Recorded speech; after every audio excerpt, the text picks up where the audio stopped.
If you'd like to turn to Mark chapter 16. Mark chapter 16. We will begin and end here. We'll kind of jump around a little bit throughout the book of Mark. But we'll pick up where we left off last time. Jesus has been crucified. He's been buried. And they go to the tomb on the next morning to find him. And they're having discussions about what happens next and how the stone might be rolled away. And as they approach, they find the stone is already rolled away. And they don't know quite to make of that. And they go inside. And they find someone sitting there on the tomb, inside the tomb, but it's not Jesus. And this person, this angel, whoever this is, tells them that he's not here. He's risen, just as he said he would. Go back and tell his disciples. And then in chapter 16, verse, there we go. Verses 7 and 8, it says, "Go tell his disciples and Peter that he is going before you to Galilee. There you will see him just as he told you." And they went out and fled from the tomb, for trembling and astonishment had seized them, and they said nothing to anyone, for they were afraid. And this seems to be kind of a consistent reaction that tends to happen, as you might expect, I guess, when somebody comes back from the dead. They don't know what to make of it. They're astonished, they're fearful, they're trembling, and they're afraid, so they don't say anything. Continuing on. Clicker does not like me today. Let's see here. There we go. Verses 9 and 10. "Now when he rose early on the first day of the week, he appeared first to Mary Magdalene, from whom he had cast out 7 demons. She went and told those who had been with him as they mourned and wept." And just a side note here, as you're going through, if you're following your Bible, you may have some brackets or something like that around this point. Most of the oldest manuscripts stop at chapter 16, verse 8.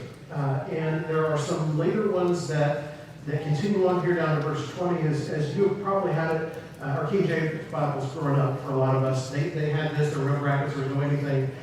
This is not a case of some sort of conspiracy where they're taking verses out of your Bible. I see those things shared on Facebook all the time, and I shake my hand. This is pretty legitimate, that this is likely not words that were written by Mark. Now, at the same time, these are very likely words from verses 9 through 20 that are very accurate. You will find them in other Gospels, so you know that they kind of coincide. And most scholars seem to think that people in the church in the first century, possibly second, but more likely the first century, shortly after Mark has begun to circulate, added this, maybe to complete the story, maybe because who wants to hear a story that ends with, "and everyone's afraid," and now what? So they added kind of this detail at the end. So he appears to Mary Magdalene, and she was with those who had mourned, continuing on. But when they heard, I'm sorry, did I skip? No, okay. Verse 11. Is it you guys or is it me? I don't know what's happening. You guys are, okay. Maybe my battery's dead. But when they heard that he was alive, verse 11, and had been seen by her, they would not believe. So she has this encounter with Jesus. She's amazed again by it. And she goes to tell, and they're not going to believe. And again, I get it in a way. At the same time, Jesus has kind of explained that this is what's going to happen, and now it's happening. But they're fearful and they won't believe. Verses 12 and 13 says, "After these days he appeared in another form to 2 of them, as they were walking into the country. And they went back and told the rest, but they did not believe." So over and over again, he's appearing to these different people who have been followers of him, and they don't believe. They don't believe the thing that is in front of them because it doesn't make sense. And for a lot of us, we would probably have that same kind of struggle. I think it's easy for us to look back through eyes of our time and say, well, why don't you guys get this? And shouldn't this be obvious at this point? But if someone who was dead is now standing in front of you, that would be pretty hard for you to believe. So at every turn, they don't believe. And then, there we go. And then, verse 14, it says, "Afterward, he appeared to the 11 themselves as they were reclining at table, and he rebuked them for their unbelief and hardness of heart, because they had not believed those who saw him after he had risen." So Jesus rebukes them. He's not pleased with their unbelief. Jesus is one who wants to see faith out of the people that follow him, and yet at the same time, I don't think Jesus is surprised by any of this. I don't think as Jesus comes into this room with the 11 that he anticipates that everybody is going to get it immediately. I think he understands who they are and their thought and just how supernatural everything that's going on is. And so he's not surprised by their unbelief, but still he wants something better for them.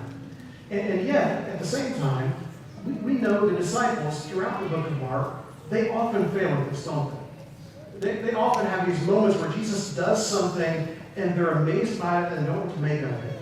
Or where Jesus teaches something and they don't really understand what it is that he's teaching. In the book of Mark, that's a pretty consistent theme.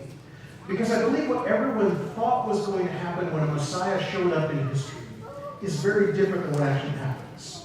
Now, if you are working on our daily Bible reading plan as we're doing, we're in the book of Isaiah right now, and what you will find quite a bit, I think, is Isaiah talked about a lot of these things, especially when we get to chapter 53 and we understand the suffering, the death, and the things that would happen. These should not come as a surprise, but everyone living at that time thought when the Messiah comes, there is going to be a big difference within the political structure of the world. Everything's going to change. And we have been people, the Jewish people as a history, who over and over again have been overtaken by someone or another. And now they're living under Roman rule and they don't like it. And so they think when the Messiah comes, there's going to be an upheaval.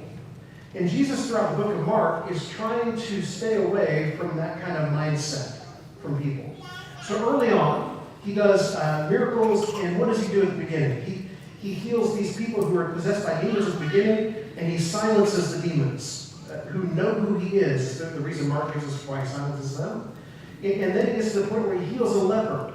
And he tells this leper to go and let the priest know that he's okay, but not to tell anyone else about it. And a lot of people throughout history, I don't know quite what to make of this. Why does Jesus do these things and then say not to say anything? I believe it's partially this. It's partially that he understands what the people are looking for is some sort of political upheaval, and he's not interested in that. That's not why he came.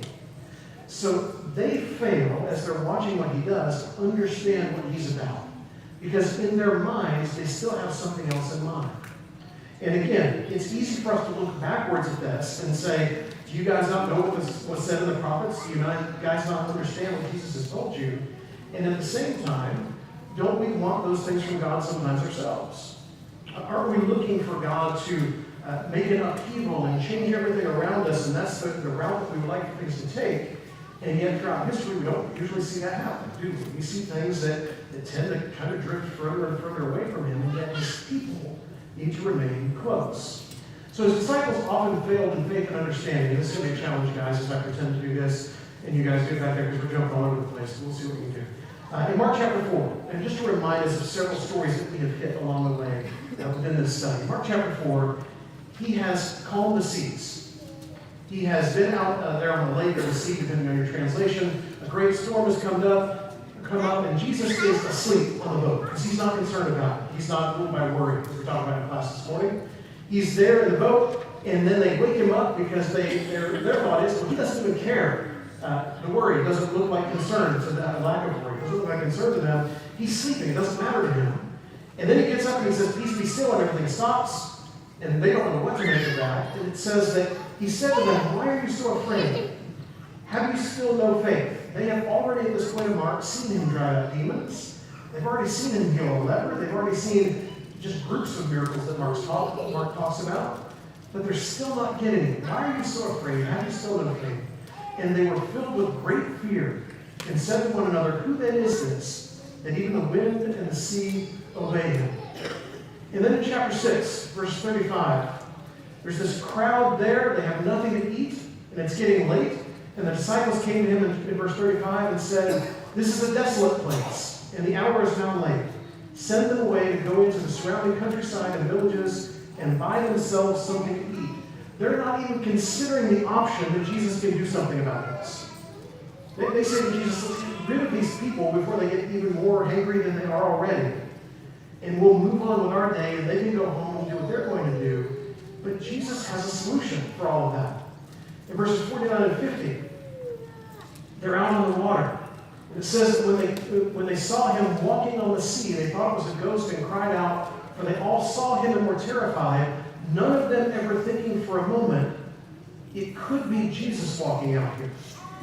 Because that doesn't make sense, does it? And yet, with everything they've seen to this point, it actually kind of does, doesn't it?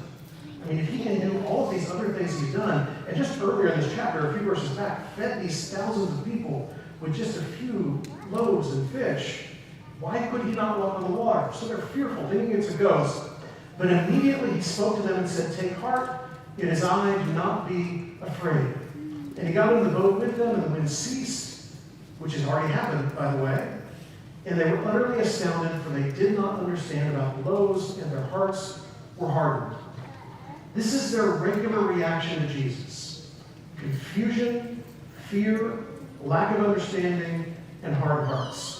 And as we like to look at the disciples and shake our heads and say, "Why are you guys not getting it yet?" Is this not our reaction sometimes? Confusion, fear, lack of understanding, and hard hearts. When we feel like God is not operating the way we believe God should be operating, when we feel distant from Him, when we feel like the world is out of control, and we want God to do something about it, do we not often react in confusion and fear and lack of understanding and hard hearts? I think their lack of understanding elevated when Jesus talked about His death. So as we think of chapter 16, when it actually happened, we shouldn't be at all shocked in how they reacted. Their lack of understanding elevated when Jesus talked about His death, His burial, and His resurrection, because this was not the plan they had in mind. When the Messiah was going to come into the world, everything was going to be different. Everything that was wrong was going to be right. Everything that the Romans were doing, they were going to be out of there. Everything would be good again. And now here's this one that we think is the Messiah, even though it's not going the way we thought it would go. And now he's trying to tell us he's going to die. And we don't like that at all. So we don't know what to make of it. And there are 3 times that Jesus talks about His death in the book of Mark. There may be more, but there are 3 we're going to really center in on today. And we've hit on a couple of them as we've gone through, but I think it might be helpful for us to kind of put them all together. So first of all, in Mark chapter 8, in verse 31, it says, "He began to teach them that the Son of Man must suffer many things and be rejected by the elders and the chief priests and the scribes and be killed, and after 3 days rise again." So Jesus is going to go through all of this at the hands of the same people that he probably should be taking the place of in ruling over them. And he's going to die, but he is going to be resurrected from death. And so he tells them this in Mark chapter 8, verse 31. Then in chapter 9, verses 30 and 31, he says, "They went on from there and passed through Galilee, and he did not want anyone to know, for he was teaching his disciples, saying to them, 'The Son of Man is going to be delivered into the hands of men, and they will kill him, and when he is killed, after 3 days, he will rise.'" And then in chapter 10, verse 32, it says, "They were on the road going up to Jerusalem, and Jesus was walking ahead of them, and they were amazed, and those who followed were afraid, and taking the 12 again, he began to tell them what was to happen to him." Go back one. It's on there. Saying, "See, we are going up to Jerusalem, and the Son of Man will be delivered over to the chief priests and the scribes, and they will condemn him to death and deliver him over to the Gentiles. And they will mock him and spit on him and flog him and kill him. And after 3 days, he will rise." So chapter after chapter, it's hard to know exactly the amount of time that passes between each of these. But for us, as we're reading through, it's like in each chapter, as we get to this point, there's this re-emphasis, this restating, this reminding that Jesus is going to die. He's going to be buried. It's going to be at the hands of people who don't have the authority to do any of these things, really. And then after 3 days, he's going to rise again. And again, I like to think that if I am living in Mark chapter 16, and I am there as one of his followers, I would be pulling out my watch that day and saying, day 3, it's going to be good. And yet, I don't think I probably would have been. I probably would have been just like them, not remembering the things that I had been told. And again, as he says it, even in the moment, they don't want to believe it. So as disciples, they respond inappropriately 3 times. And whatever may motivate them each time, going through these 3 statements of what's going to happen to Jesus, they don't have the response that you're looking for. So first of all, in chapter 8, he said all this plainly. He told them about his death, burial, and resurrection. And Peter took him aside and began to rebuke him. And seeing his disciples, he rebuked Peter and said, "Get behind me, Satan, for you are not setting your mind on the things of God, but on the things of man." Peter is focused on earthly things. He is focused on how this is supposed to go. And so when he hears Jesus is going to die, he rebukes Jesus for saying that. Peter, always the first one to speak, just pretty gutsy to just come up against Jesus and say, no, we're not going to have any of that. But Jesus says, get behind me, Satan. This is about earthly things. And then in chapter 9, verses 33 and 34, it says, they came to Capernaum after he has told them again. And he asked them, when he was in the house, he asked them, what were you discussing along the way? But they kept silent, for on the way they had argued with one another about who was the greatest. So Peter first reacts with, I just don't want to hear this, I'm rebuking you. And then as he tells them again in chapter 9, they start having a discussion about who's the most important. Again, proving that they just don't get what's going on. Then in chapter 10, he's told them again that he's going to die and be buried and raised. In James and John, verse 35, the sons of Zebedee came up to him and said to him, Teacher, we want you to do for us whatever we ask of you. And he said to them, what do you want me to do for you? And they said to him, grant us to sit at one at your right hand and one at your left in your glory. It just escalates, doesn't it? It just starts with Peter saying, no, I don't want to hear that. Don't say that. That can't be real.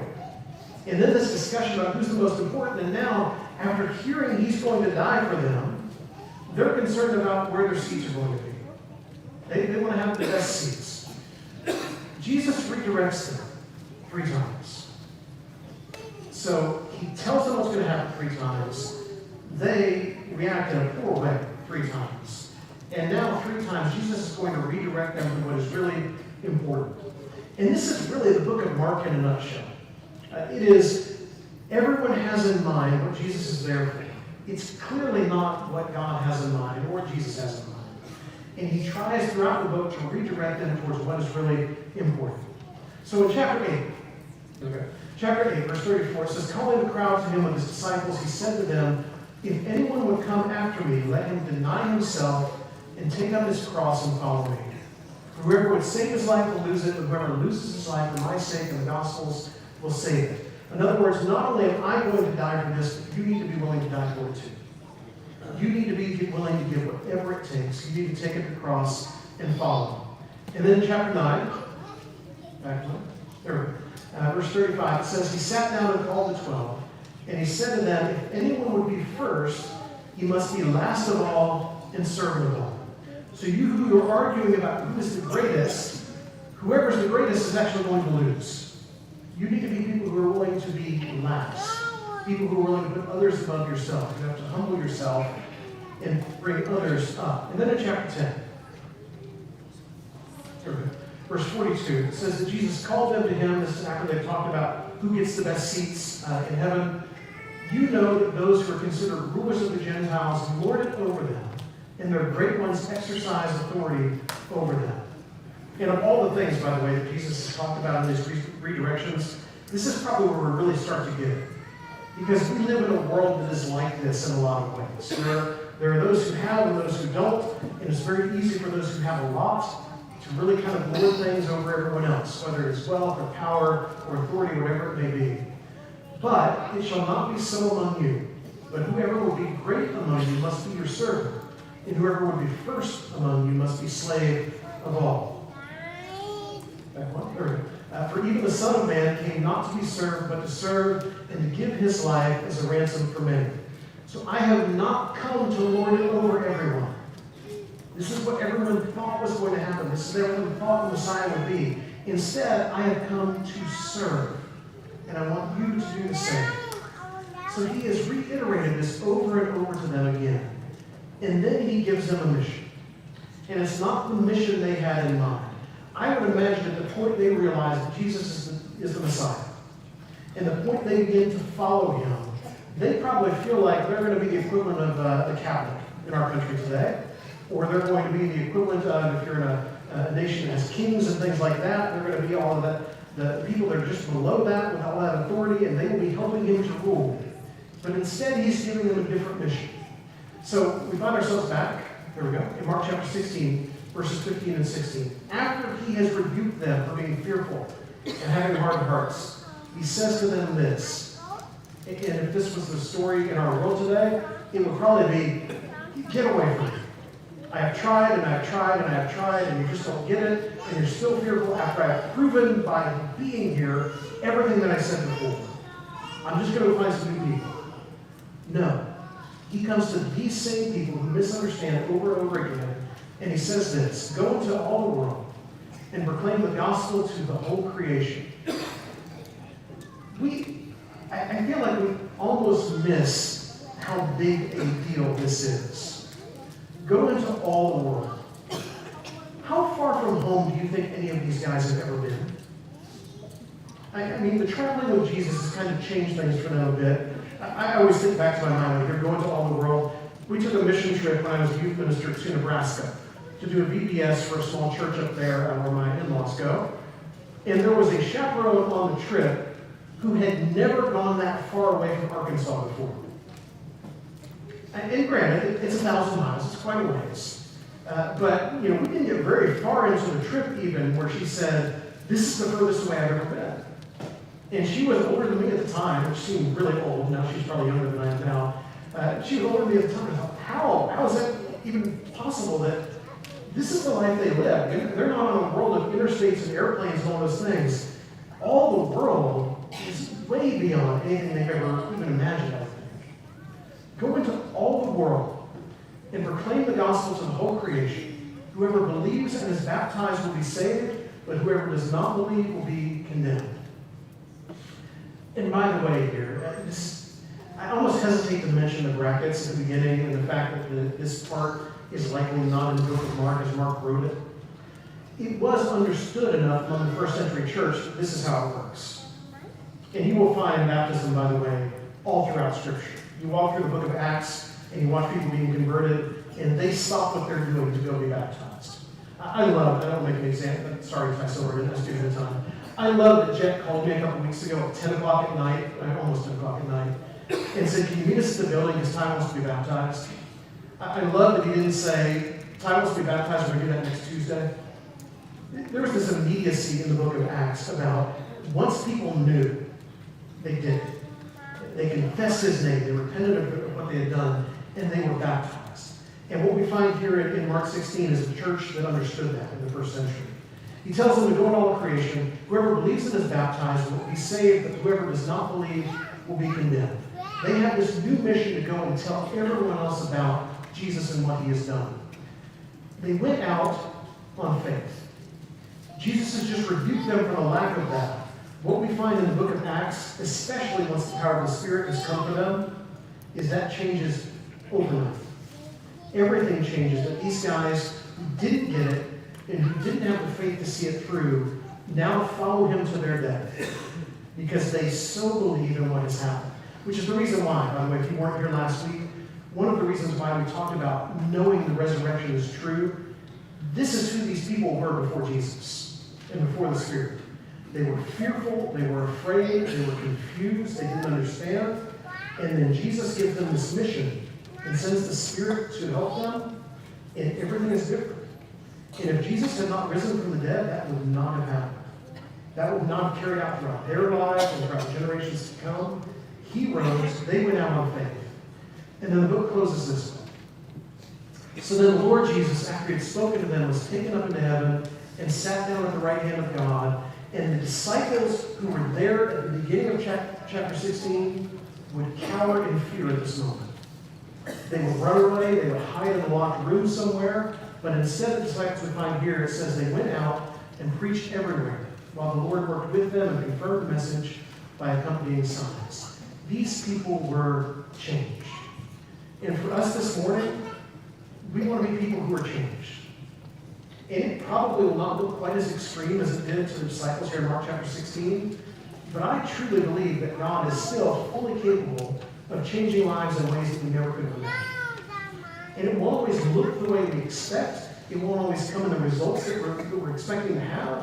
And maybe our world won't look the way we want our world to look, but we still have this same mission to go and tell and to make disciples and to know that he is with us.